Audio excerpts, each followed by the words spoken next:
इधर भैया ऐसी बातें सुनकर सेठ जी बेहोश होकर जमीन पर गिर पड़े। तो सबने उसको होश में लाने के लिए उसके ऊपर पानी डाला।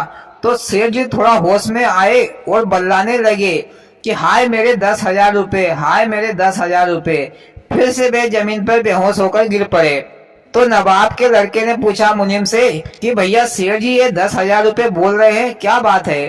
तो मुनीम ने कहा कि भैया नवाब साहब ने सेठ जी से 10,000 रुपए लिए थे, वही लेने के लिए आए थे, पर नवाब साहब तो खुद ही खुदा को प्यारे हो गए, इसलिए बेहोश हो गए हैं। तो नवाब साहब के लड़के ने सोचा कि कहीं इसकी जान मेरे वजह से ना चली जाए और इसकी मौत मेरे कारण ना हो जाए। तो लड़के ने सेठ जी को होश में लाया और कहा कि सेठ जी तुम्हारे पैसे मैं दे दूंगा, पर कोई लिखा पढ़ी सबूत तो बताओ।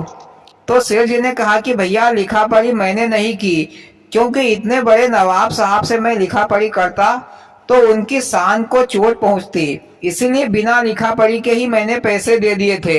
पर नवाब साहब होते तो वे बिना कुछ बोले मेरे पूरे पैसे दे देते। फिर नवाब साहब के लड़के ने कहा कि सेठ जी कुछ तो सबूत बताओ।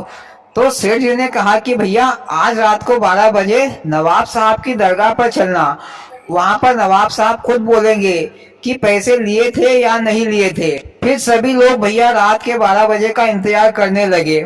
इधर सेठ जी ने चौधरी से कहा कि तुमको आज रात 11 बजे मैं दरगाह के नीचे दबा के आ जाऊंगा और तुमको यही बोलना है कि हाँ नवाब साहब ने पैसे लिए थे।